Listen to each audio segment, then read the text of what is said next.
इस कार्यक्रम के पुण्यार्जक हैं श्रीमती कमला देवी, धर्मपत्नी स्वर्गीय श्री अशोक जी शाह बजाज मातुश्री, श्री विनीत कुमार प्रतिमा, अमित कुमार अमिता, धीरज कुमार कामिनी, अभिनव मनीषी, तनिष्का, वर्धिनी, सिद्धार्थ, चैतन्य, नितांत जैन शाह बजाज, पुत्री दामाद, हर्षा, आशीष कुमार, लावण्या, भविक एवं समस्त शाह बजाज परिवार अजमेर। जीवम जीवम दव्वम जिन्वर वसेण जिणनी दिठम देविंद विंद वंदम वंदे तम सबदा सिरसा। नमो हरिहं ताणम नमो सिद्धाणम नमो आयरियाणम नमो वज्रायाणम नमो लोये सव्विसाहुणम। जय बोलिए अंतिम तीर्थंकर विनायक श्री महावीर भगवान की, परम पूजनीय आचार्य भगवान गुरुदेव श्री वसुनंदी जी मुनिराज की, अहिंसा में विश्व धर्म की।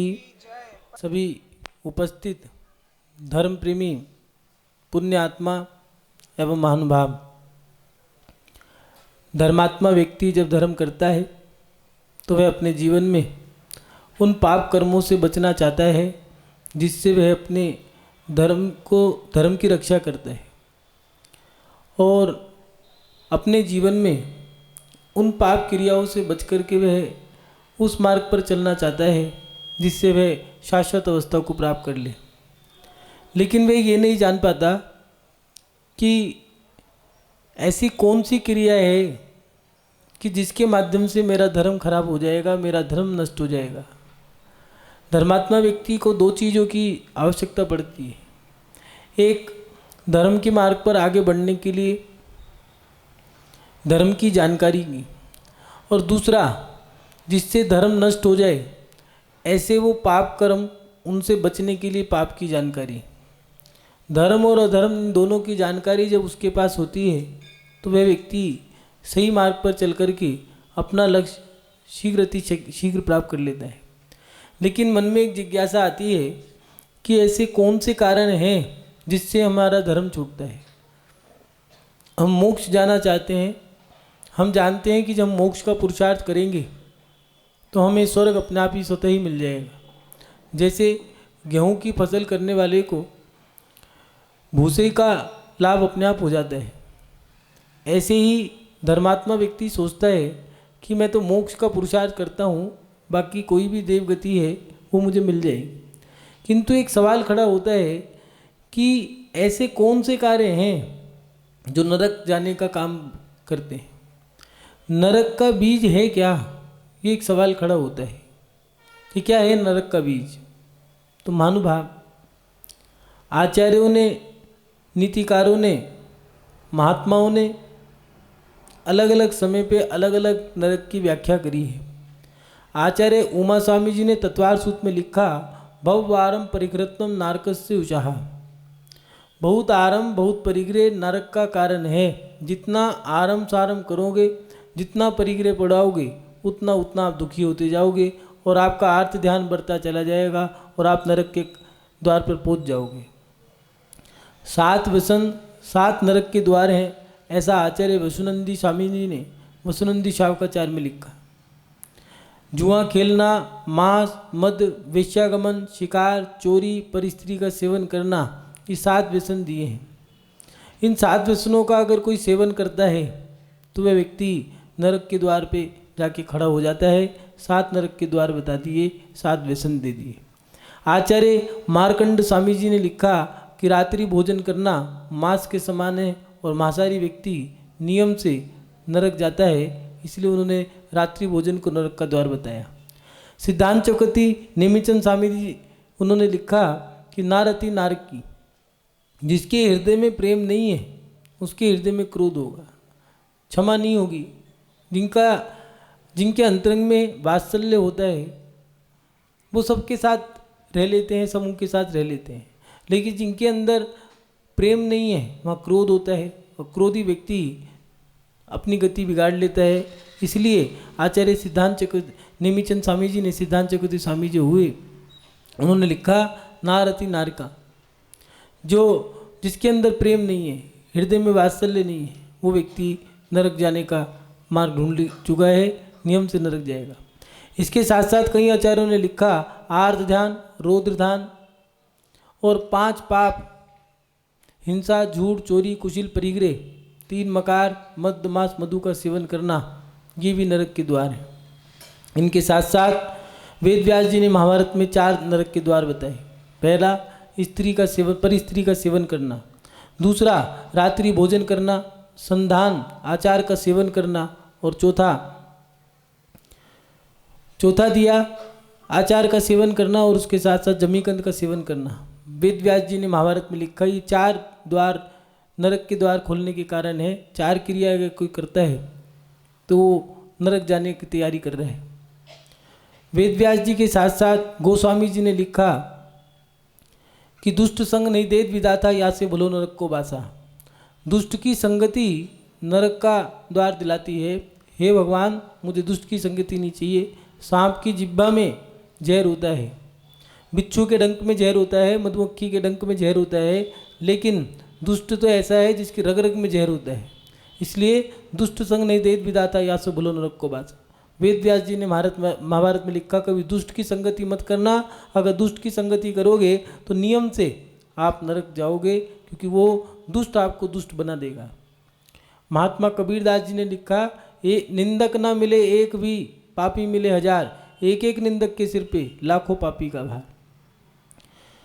पापी को सुधार दूंगा, पापी तो सुधर सकता है, लेकिन निंदक को सुधारना सरल नहीं है। वो मेरे मुंह पे कुछ कहेगा, उसके मुंह पे कुछ कहेगा। जो व्यक्ति तुमसे कहे सुनो मैं तुमसे एक बात कहना चाहता हूँ लेकिन किसी को बताना मत, उसने उसकी बात तुमसे कह दी, लेकिन विश्वास रखना वो व्यक्ति 1 नंबर का झूठा है। जिसने तुमसे कहा है कि किसी को मत कहना, उससे भी जाके कहा कि सुनो मैं उसके बारे में तुम्हें कुछ बताता हूँ, लेकिन उससे मेरी ये बात किसी से कहना मत।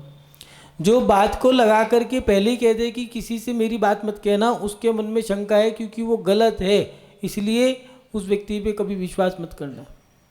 वो निंदक है, वो उसकी तुमसे कह रहा है, तुम्हारी उससे जाके कहेगा।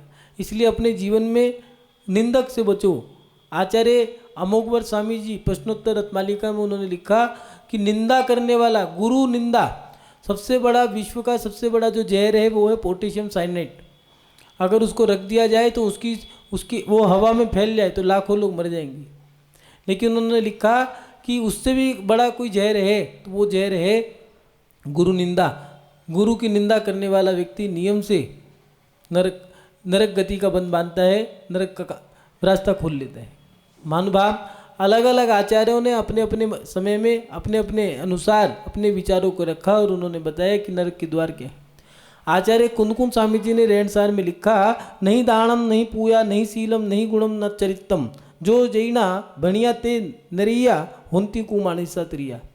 जो नहीं दान देता है, ना ही पूजा करता है, ना ही शील व्रतों को पालन करता है, और ना ही गुण का और ना ही चरित्र पालन करता है, ना ही उसके अंदर कोई गुण है, ऐसा जिनेन्द्र भगवान ने कहा है कि क्या कहा कि वह ऐसे व्यक्ति कुमानस है, नरक गति के बंद नारकी हैं और कुभोग मुंह में जन्म लेने वाले हैं। हमारे जीवन में अगर हमें नरक जाना है तो दान धर्म मत करो। अगर नरक जाना है तो धर्म से जितनी विपरीत क्रियाएं हैं, अच्छी अच्छी जितनी क्रियाएं उनको छोड़ दो, आप नरक गति का बंध बांध लोगे, नरक बहुत सरलता से चले जाओ। जितना पाप है, जितना ज़्यादा पाप है जितना करोगे उतना नरक गति की ओर जाओगे। अलग अलग समय में सभी आचार्यों ने अलग अलग दिया है। देवशास्त्र गुरु की निंदा करना, भगवान का अपमान करना, गुरु का अपमान करना, ये सब नरक के कारण बता दिए। फिर स्वर्ग के कारण क्या है? नरक और स्वर्ग हमारे हाथ में, हम चाहें तो नरक भी जा सकते हैं, हम चाहें तो स्वर्ग जा सकते हैं। एक माँ के 2 बच्चे, एक राजा है एक भिखारी है। एक परिवार के 2 भाई जिनकी कहानी आप सब लोग जानते हैं, एक कौरव हुए एक पांडव हुए, एक मोक्ष गए एक नरक गए। राम, लक्ष्मण, भरत, शत्रुघ्न, महाराज दशरथ और कैकेयी, कौशल्या, सुमित्रा, ये एक परिवार है। और इस परिवार के बच्चे कैसे हैं कि पिता के वचन का पालन होना चाहिए तो एक बेटा वनवास की ओर चला जाता है। लोग कहते हैं केकई ने 2 वचन मांगे, 2 वचन नहीं मांगे। वचन तो उसने एक ही मांगा था और उसने एक ही वर दिया था कि केकई मांगो, मैं तुमने जो मेरी रक्षा करी है, तुम्हारी रण कुशलता को देख करके मैं बड़ा प्रसन्न हूँ, इसलिए जो मांगना है वो वर मांगो। क्योंकि युद्ध के समय में केकई ने सारथी बनकर के दशरथ की रक्षा करी थी। दशरथ पहले ही से ही केकई को पसंद करते थे और उसके साथ साथ उनने रक्षा करी, तो अति प्रसन्न होने पर कहा कि वर मांगो, तो उनने कहा ठीक है रख लो। पुरुष जब भी प्रसन्न हो और महिलाओं को कुछ देना चाहते हो और महिला कहे नहीं बाद में ले लूँगी, हाथ क्या हिसाब बराबर कर देना। कभी कभार ऐसा है एक के 10 देने पड़ जाते हैं। जिस समय कहा उसी समय दे दो, उस समय क्या पता 1000, 5000, 2000, 4000 रुपये की चीज़ मांग ले, 10 साल बाद ब्याज टका लगा करके पता नहीं कितना रुपया मांग ले, मकान मांग ले। पहले तो सोने की जंजीरी मांग रही थी, अब तो पूरा बंगला ही मांग लिया। इसलिए हाथ के हाथ ही हिसाब बराबर कर देना। कुछ लोग उधार रख लेते हैं, हाथ के हाथ दे दो, बढ़िया है, फायदे में रहोगे। दशरथ ने उधार दे दिया कि बाद में, उनने कहा बाद में ले लूँगी जब जरूरत पड़ेगी। ठीक है, यही होता है, पुरुष महिलाओं पे रीझ जाते हैं और वो फंस जाते हैं। और उसने बाद में एक वर मांग लिया कि दशरथ को जब वैराग हो गया, वो वनवास के लिए जाने लगे, तो केकई को लगा कि पिता को मैं छोड़ आई, पति मुझे छोड़ जाएगा, और पति को जाता हुआ देख करके, पिता को जाता हुआ देख करके मेरा बेटा भी इनके साथ चला जाएगा, अब क्या किया जाए। ठीक है, एक काम करो, तुम तो जाओगी, तुम्हें तो वैराग हो गया। दर्पण में सफ़ेद बाल देख रहे थे और उनको वैराग हो गया, और वैराग होकर के जैसे ही घर छोड़ने लगे तो केकई समझ गई कि ये तो रुकेंगे नहीं, अब क्या किया जाए। तो उन्होंने कहा एक काम करो, ये राज्य जो तुम दे रहे हो मेरे बेटे को दे दो, नहीं तो मेरा पुत्र भी तुम्हारे साथ चला जाएगा। दशरथ ने कहा कि नहीं, ये राज्य तो राम को देना चाहिए क्योंकि बड़ा भाई तो वही है। तो उन्होंने कहा कि नहीं, तुमने मुझे पूर्व में एक वचन दिया था कि जो मांगना है मांगो, वो मैं आज मांगती हूँ। उस समय मांगती तो एक रथ मांग लेती, सोना चांदी मांग लेती, एक राज्य मांग लेती, अब ब्याज लगा के पूरा का पूरा राज्य ही हड़प लिया। और उसने क्या कहा कि मुझे कुछ नहीं चाहिए, ये राज्य जो है मेरे बेटे को दे दो। दशरथ ने सोच लिया कि ठीक है, संसार कैसा है, और वैराग बढ़ गया। वैरागी को जितना रोकोगे उतना उसका वैराग बढ़ता है। कुछ लोग जब दीक्षा लेने वाला, घर छोड़ने वाला, उसको जब रोकते हैं तो उसका वैराग इतना बढ़ता है उनके रोकने से। वो देखता है कि मोह के आवेश में आके व्यक्ति कितना गलत कर रहे हैं। पहले वही मैं बेटा था, आज वो मुझे मार रहे हैं, वही मुझे पीट रहे हैं, और वैराग बढ़ता है। दशरथ के साथ भी यही हुआ। उनने कहा देख संसार की क्या दशा है, मुझे क्या लेना क्या देना। ठीक है, भरत को राज्य दिया और दीक्षा लेकर के कल्याण कर लिया। इधर राम को जब पता लगा पिताजी ने वचन दिया है केकई माँ को, तो उन्होंने कहा कि ठीक है, पिताजी के वचन का पालन करने के लिए मैं राज्य छोड़ता हूँ, भरत तुम राज्य करो। भरत कहता है नहीं भैया, राज्य तो तुम्हारा है, बड़े के रहते हुए छोटा राज्य कैसे करेगा, राज्य तुम करो। कैसे संस्कार थे। विश्वामित्र और महाराज जनक सभी लोग बैठे हैं, रामचंद्र जी वनवास को चले गए, जंगल में बैठे हुए, और न्याय करना है। सामंत भी है, राजा महाराजा सभी उपस्थित हैं, लेकिन न्याय क्या कौन करें, क्योंकि एक बेटा राज्य इसलिए छोड़ने को तैयार है कि पिता का वचन पालन करना है, एक बेटा राज्य इसलिए छोड़ रहा है कि भाई वनवास को जा रहा है तो मैं भी साथ ही जाऊंगा। कैसी दुविधा है। महाराज जनक को बुलाया और जनक ने कहा ठीक है, न्याय करते हैं। दोनों की बात सुनी तो कहने लगे राम, ये भी एक ऐसा दृश्य है कि एक भाई को राज्य देने के लिए भाई जंगल को चला जाए, पिता के वचन का पालन करने के लिए एक भाई घर छोड़ करके जंगल वनवास को चला जाए, ये मैंने कभी नहीं देखा। ये भी इतिहास साक्षी रहेगा कि पिता के वचन का पालन करने के लिए कोई वनवास भी जा सकता है, और वनवास को जाते हुए भाई को देख करके कोई भाई अपना सब कुछ छोड़ करके उसके पीछे चला जाए, ये भी मैंने पहली बार देखा। ये इतिहास साक्षी रहेगा। और महानुभाव, इतिहास आज भी साक्षी है कि लोग राम की दुहाइयाँ देते हैं, अपने बच्चों के नाम राम रखते हैं, किसी बेटे का नाम लक्ष्मण रखते हैं कि ऐसा सेवा करने वाला भाई था। आज्ञा में रहने वाला भरत था, भरत की आज्ञा में रहने वाला शत्रुघ्न था। एक घर के अंदर 4 बच्चे ऐसे हुए, पिता दीक्षा लेकर के चले गए, नाम अमर हो गया। और एक ही घर के अंदर स्त्री ऐसी हुई कि उसने बेटे के साथ अन्याय कर दिया, जबकि भरत से ज़्यादा कैकेयी राम को चाहती थी। महानुभाव, हमारे घर के अंदर ही हमारे नरक और स्वर्ग के द्वार हैं। हम चाहें तो नरक भी जा सकते हैं, हम चाहें तो स्वर्ग भी जा सकते हैं। कौरव और पांडव दोनों एक ही कुल के पुत्र थे, लेकिन दोनों में ऐसा घमासान युद्ध हुआ कि मैं सुई की नोक जितनी जमीन भी नहीं दे सकता, ऐसा दुर्योधन ने कह दिया। लेकिन पांडवों ने कहा तुझे जो लेना है ले ले, हमें तो हमारे हिस्से का देना हो दे दे। लेकिन उन्होंने कहा ये भी नहीं तो ठीक है, न्याय के लिए हम युद्ध लड़ेंगे। और युद्ध लड़ने के बाद जैसी विजय प्राप्त करी, वनवास चले गए, दीक्षा ले ली। 5 पांडवों में से 3 मोक्ष गए, 3 स्वर्ग चले गए, सर्वार सिद्धि। महानुभाव, क्या ऐसी सोच हमारी है या नहीं है? विचार करें कि हम कैसे विचारों को लेकर के जी रहे हैं, हमारे मन में परिणाम कैसे हैं। नरक और स्वर्ग हमारे पास ही हैं, हमारे हाथ में ही हैं। हम चाहें तो नरक का बीज भी बो सकते हैं, हम चाहें तो स्वर्ग का बीज भी बो सकते हैं। राजा सैनिक और चेलना मुनि महाराज पे उपसर्ग किया और चेलना ने उपसर्ग दूर किया। एक देवी बन गई, सती बन गई और देव पर्याय को प्राप्त कर लिया, और एक नरक चला गया। नरक के काम करना भी हमारे हाथ में है, हम चाहें तो स्वर्ग के काम भी हम कर सकते हैं। सब कुछ हमारे हाथ में, हमारे पुरुषार्थ पे टिका है। लेकिन हम कर क्या रहे हैं? जिन बेटों के आने से जिनके बेटे माता पिता की आज्ञा में रहते हैं, वो बेटे ये सोच लो कि अपने जीवन में आनंद लेने वाले काम कर रहे हैं और अपने जीवन में अच्छी गति के पात्रता के काम कर रहे हैं। जो माता पिता की सेवा कर रहे हैं, माता पिता की आज्ञा का पालन कर रहे हैं, मंदिर जा रहे हैं, पूजा पाठ कर रहे हैं, धर्म ध्यान कर रहे हैं, दान कर रहे हैं, सेवा कर रहे हैं, ये कार्य अगर कोई व्यक्ति कर रहा है तो सोच लो कि वो व्यक्ति अपने जीवन में स्वर्ग गति के बंध बांध रहा है, स्वर्ग के जाने के लिए रास्ते खोलता जा रहा है। लेकिन कुछ लोग ऐसे होते हैं, नास्तिक हैं, उन्हें भगवान पे विश्वास ही नहीं है। हम भगवान पे विश्वास नहीं करते, हम मंदिर नहीं जाते। तो भैया विश्वास किस पे करते हो? संसारिक व्यक्ति पे विश्वास कर लेगा, पत्नी पे विश्वास कर लेगा, यार दोस्तों पे विश्वास कर लेगा, माँ बाप की बात पे विश्वास कर लेगा, लेकिन भगवान पे विश्वास नहीं करेगा।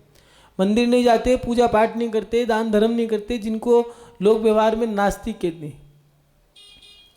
कुछ बच्चे ऐसे होते हैं जो माता पिता का अपमान करते हैं। जिन बच्चों के होते हुए भी माता पिता को घर से बाहर रहना पड़े, वृद्धाश्रम में रहना पड़े, सोच लेना वो नरक का बीज है। जिन माता पिता ने अपने बच्चों को संस्कार नहीं दिए हैं, वो बच्चे बड़े होते जा रहे हैं और वो बच्चे दूसरी दिशा में निकलते जा रहे हैं, तो सोच लेना उन माता पिता ने नरक का बीज बो दिया है और वो बच्चा धर्मात्मा नहीं है, वो नरक की क्रियाएं कर रहा है। शराब पीना, जुआ खेलना, मांस खाना, परिस्त्री का सेवन करना, ये सब काम नरक जाने के हैं। जिन बहुओं के आने के बाद घर के बंटवारे हो जाएं, घर में हिस्सा हो जाए, जिस बहू के आने से घर में कलह हो जाए, लड़ाई झगड़ा हो जाए, माता पिता परेशान होने लगे, घर के भाई भाई में बंटवारा हो जाए, घर के टुकड़े हो जाएं, वो सोच लेना वो बहू नहीं आई है, वो आपने नरक नारकी को लिया है, वो नरक का बीज आपने घर के अंदर स्थापित कर लिया है, वो आपके घर को बर्बाद कर रहे हैं। महानुभाव, देव निंदा, गुरु निंदा, ये 4 लोग बैठ गए हैं आपस में, इधर की ना उधर की, लेना नहीं देना नहीं करना नहीं कुछ, लेकिन चर्चाएं करनी है।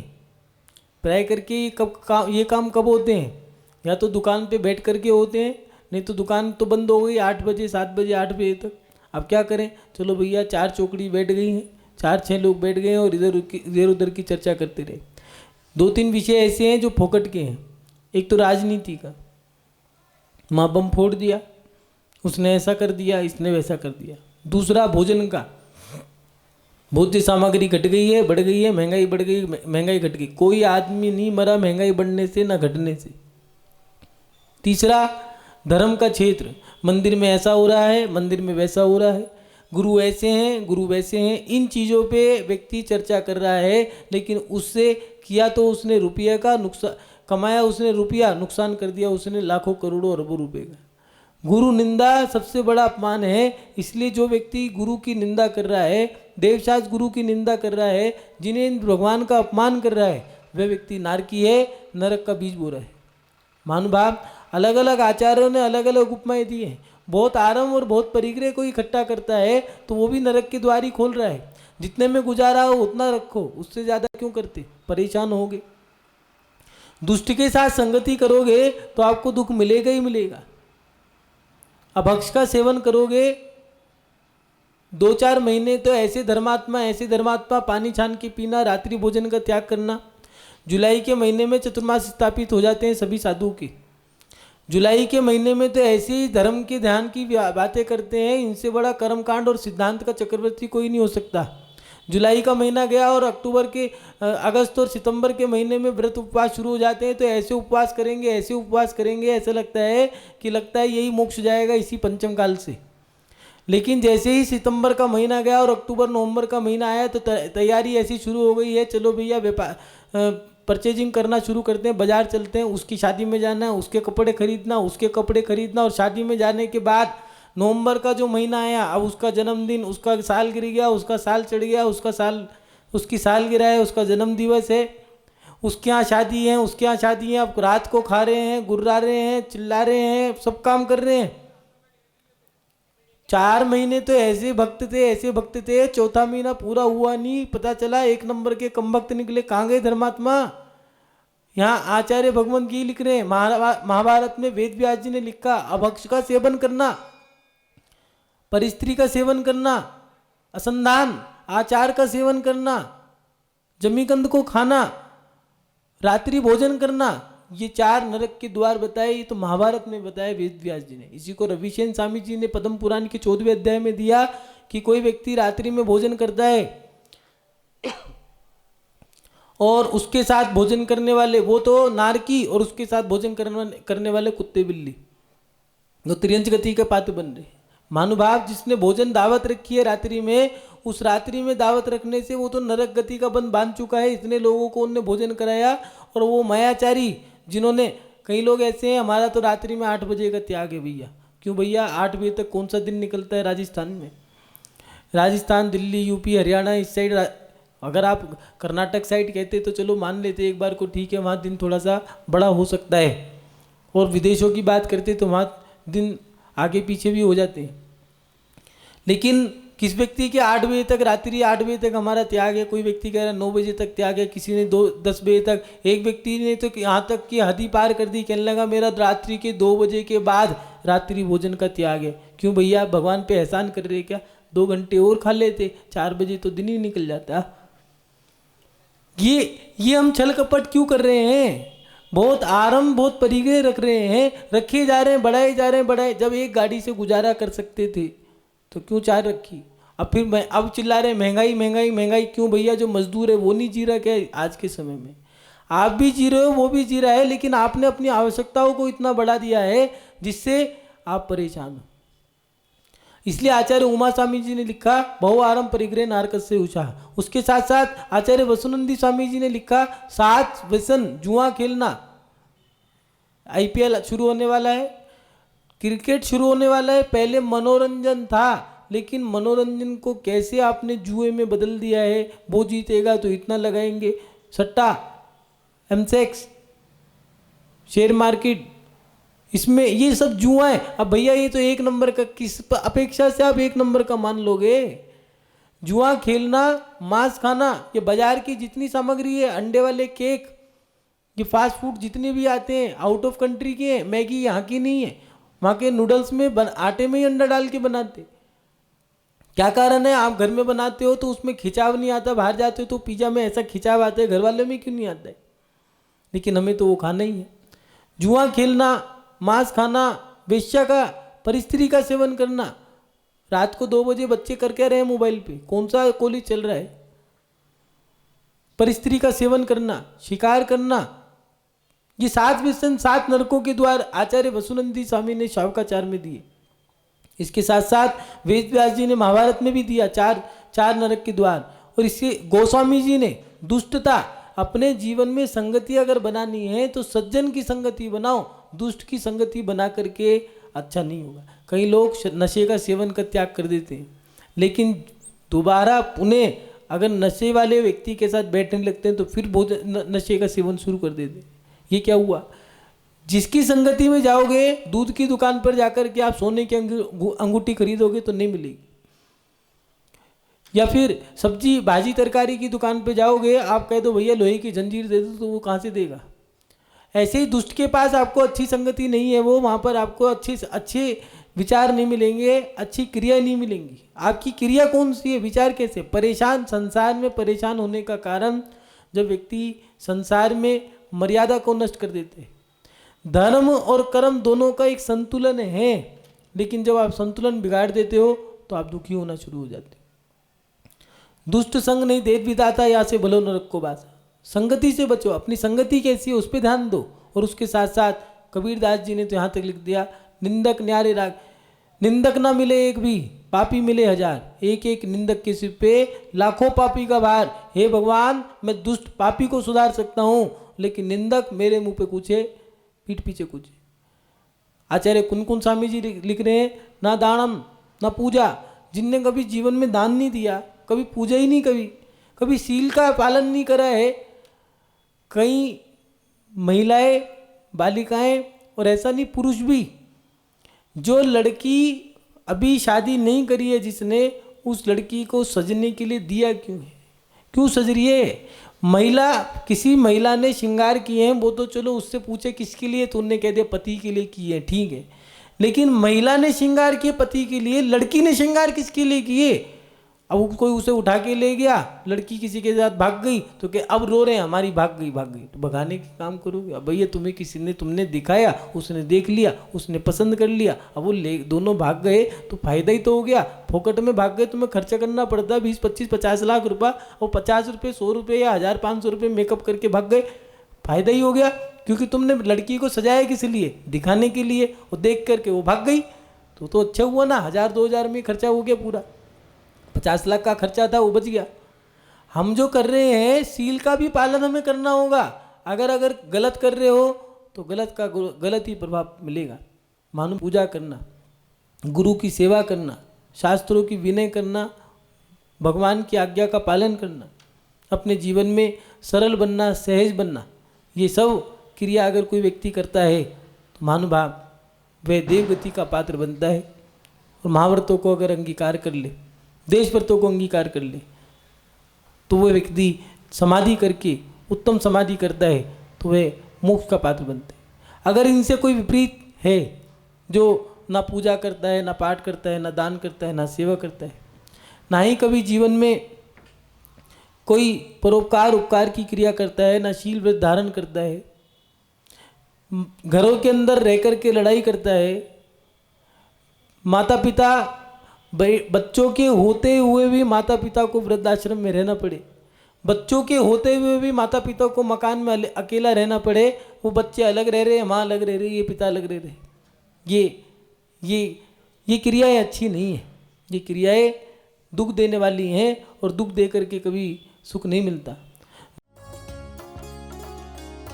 श्रीमती कमला देवी धर्मपत्नी स्वर्गीय श्री अशोक जी शाह बजाज मातुश्री, श्री विनीत कुमार प्रतिमा, अमित कुमार अमिता, धीरज कुमार कामिनी, अभिनव मनीषी, तनिष्का, वर्धिनी, सिद्धार्थ, चैतन्य नितांत जैन शाह बजाज, पुत्री दामाद हर्षा आशीष कुमार, लावण्या, भविक एवं समस्त शाह बजाज परिवार अजमेर।